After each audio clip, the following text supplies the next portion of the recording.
guys, we are back with another video. Before we get into the video, like, comment, and subscribe to the channel. So it has been reported that Megan Thee Stallion is still sneak dissing Nicki Minaj. Now, as we know, she performed at Coachella weekend 2, and she performed Piss with a big snake. Okay, now didn't Nicki Minaj call her a serpent? And I think it was the first week of Coachella, she brung out Bigfoot. So it seems as though she's continuing to troll Nicki Minaj. Here's my thing with Nicki and the Megan Thee Stallion beat. If Nicki had not responded to Megan, especially on social media, in music it's different because, you know, she's a rapper, Megan Thee Stallion is a rapper, so they have to address certain things in the music. I mean, that's just how rap works. You have to address beef. But I just feel as though because she went on Station Head, she went live, you know, she was tweeting about Megan Thee Stallion. It has gassed Megan Thee Stallion's head up. And now she's going to take every opportunity to sneak diss Nicki Minaj. Because I'm like, why are you still performing Piss when you just put out Act 2? No shade. And I'll be honest with you, Act 2 and technically Act 1 flop. I feel like you should be trying to focus on new music and your Act 2 project that recently came out. But she has to attach herself to Nicki Minaj. Now, the good thing is Nicki Minaj has ignored Megan since she dropped Bigfoot. But I feel like the damage has already been done. Megan Thee Stallion now knows that she gets underneath Nicki Minaj's skin. So she's going to continue to troll Nicki Minaj. Because I'm like, why are you performing Piss? And, you know, I can understand if Piss had the same longevity and success of Not Like Us, then I can understand why she would continue to perform it. But it didn't even surpass Red Ruby, in my opinion. I thought Piss was one of Megan Thee Stallion's worst songs in history. Now, Megan Thee Stallion was the most mentioned artist at Coachella, especially on social media. She had 1.2 billion impressions about, you know, her Bigfoot and Piss, you know, performance. Okay. And I think that's because a lot of people felt like she was throwing shade at Nicki Minaj. Now, 2.5 million posts were made about Megan when it came to her Coachella performances, and 125 million video views Megan Thee Stallion received from her Coachella performances. Okay. So, again, I feel like this is because of Nicki Minaj. So let me know how y'all feel about that. Now, moving on to Kung Fu Kenny. Kung Fu Kenny got to come to the front of the congregation. Unfortunately, Kung Fu Kenny is being dragged because the feature on Hey Now, I think his name is Dodgy. He is on the Hey Now single on GNX. And unfortunately, it looks like he's on some sort of substance, but he's basically saying that, you know, doing the song with Kendrick Lamar has not helped his career and that he's homeless. I don't give a on Westside 40s. Nigga, I lost my house. Nigga, I'm homeless. Nigga, I don't care about I admit that shit. Nigga, I fell down. I'm gonna bounce back up though. Watch this. It's all good, cuz.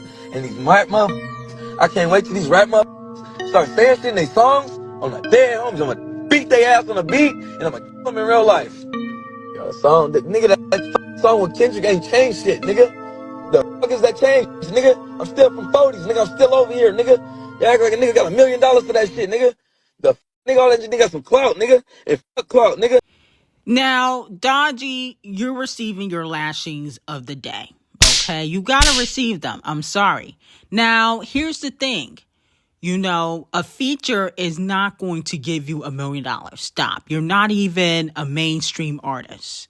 Okay? Now, I feel bad that you're homeless and allegedly him and his girl lost their child, so he might be going through it. But to come on the internet and say that feature didn't help me or do anything, I'm still in the hood. Whose problem is that? That's not Kendrick Lamar's problem. You're not even signed to Kendrick, and he allowed you to be on his album, and you're not even part of PG Lang. Let's just be honest. Doing one song is not going to get you out of the hood. I mean, come on now. Let's use common sense. Now, if you produce the record, And if you wrote the record, it'd be different. But writing a 30-second verse is not going to save your career. I'm sorry. And everybody that believes that, you're delusional. Champagne Thickums has signed multiple artists to OVO, and none of them really blew up except Party Next Door. And even then, Party Next Door now doesn't have longevity. You know, no shade to Party. I love Party Next Door. I love his music, but he's a flop right now. No shade. Nobody really checks for his music. Same thing with Walmart, Beyonce, and Holly. And they've put out way more music than you have, okay? And they still haven't received the level of success, you know, mainstream success that they should have, in my opinion. I feel like Party Next Door could have been as big as The Weeknd if he didn't sign to Champagne Thickums. Same thing as, you know, Chloe. I feel like Chloe could have been bigger if she didn't sign to Queen Bee. But the point of the matter is, you're not even signed to PJ Lang, and you expect Kendrick Lamar to save you from the hood? Okay, so, you know, you got to receive your lashings, because I just feel like coming on the internet and trying to get Kung Fu Kenny dragged, whether it was intentional or not, it's just not the right thing to do. You're burning bridges, okay? I feel as though, you know, if you had produced the record like how DJ Mustard produced Not Like Us, you probably would have got a bigger bag. Just like the guy that produced Nokia did. He produced and wrote the hook to Nokia. He got a bigger bag and he was able to buy his mom a car. So you just got to know how to make a record and not just be a feature artist. Now, fans are saying that Cardi B is gearing up to surpass Nicki Minaj. Now, it has been officially reported that with just one album, Cardi B has now surpassed 200 million RIAA eligible sales in the U.S. She is the first female rapper in history to reach this milestone in less than a decade. Here's the thing, though. I think, no shade, Cardi B's numbers are inflated. I don't believe that she really sold this amount. Now, if she had put out more than one album, I would believe it. But I just don't believe people are really listening to Invasions of the Facelift like that. And then also, if it was so successful, like if Cardi B was doing numbers like this, don't you think Titanic would have forced her to do a second album? They would have been like, fuck it. Listen, we don't care that you got knocked up 3 or 4 times. You was knocked up when Invasions of the Facelift came out. You're going to have to put out an album or get dropped.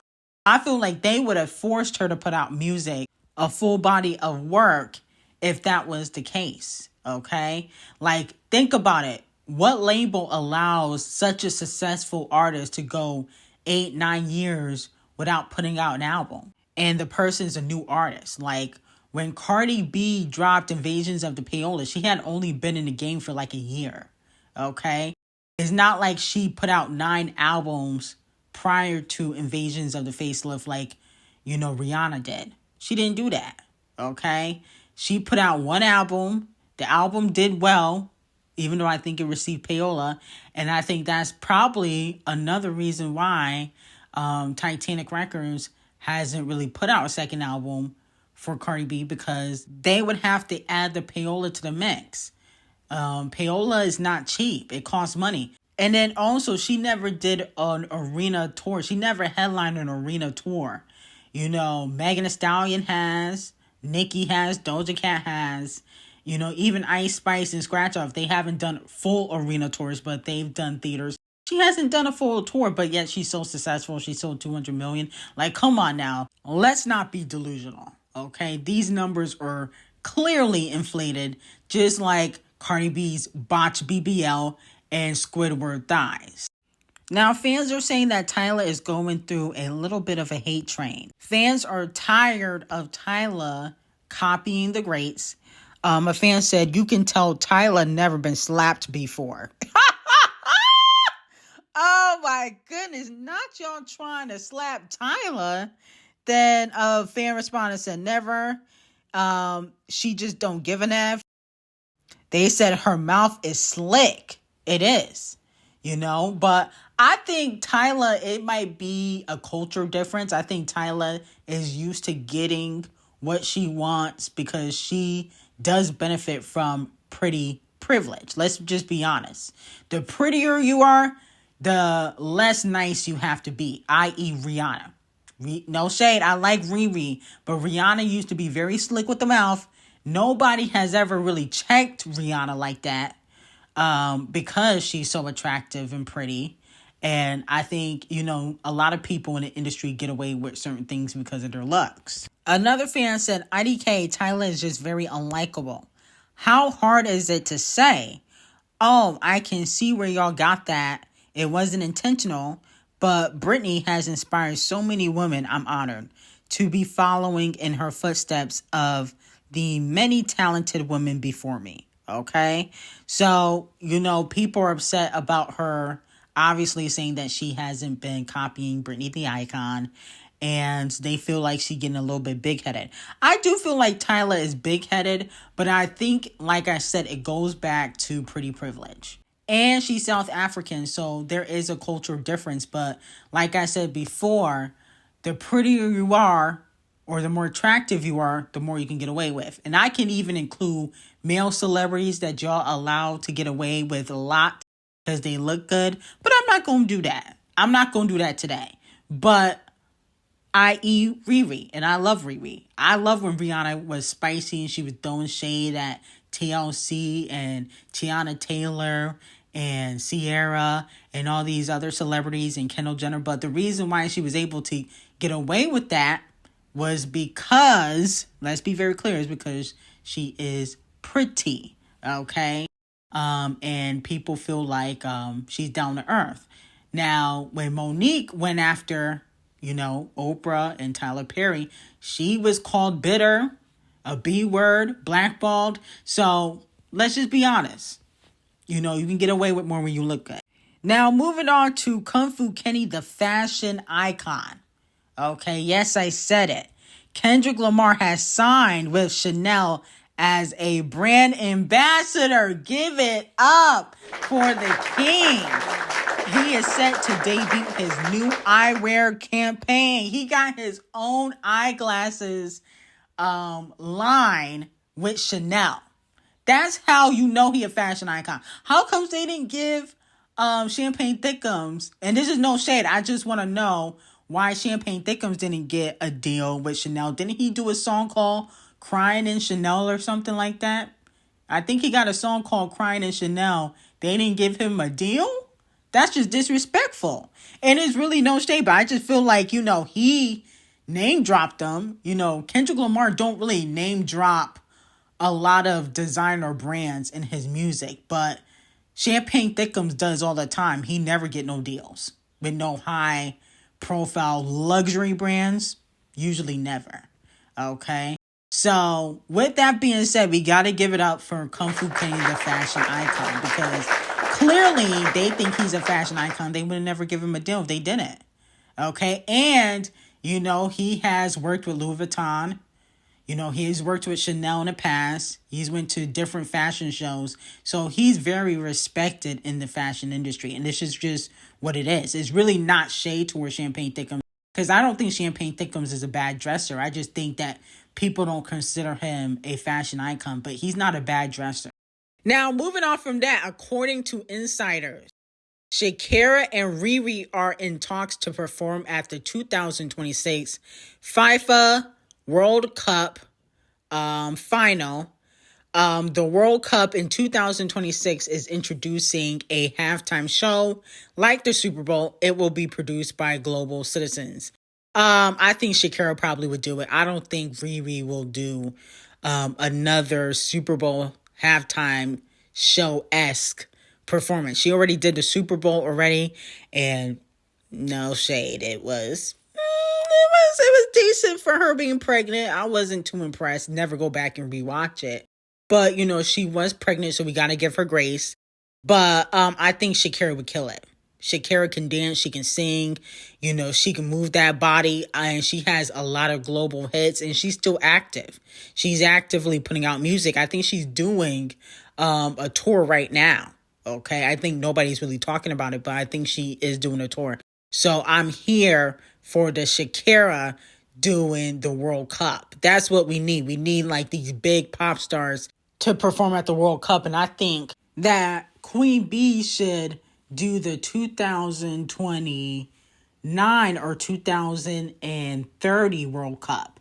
I don't think Queen B has ever performed at the World Cup. She's performed at Global Citizens, but not at the World Cup. I think Queen B should headline and do the World Cup after Shakira. Now, moving on to Shannon Sharpe. Please come to the front of the congregation. Shannon Sharpe is being sued for $50 million for allegedly R-ing a woman in 2024 and in 2025.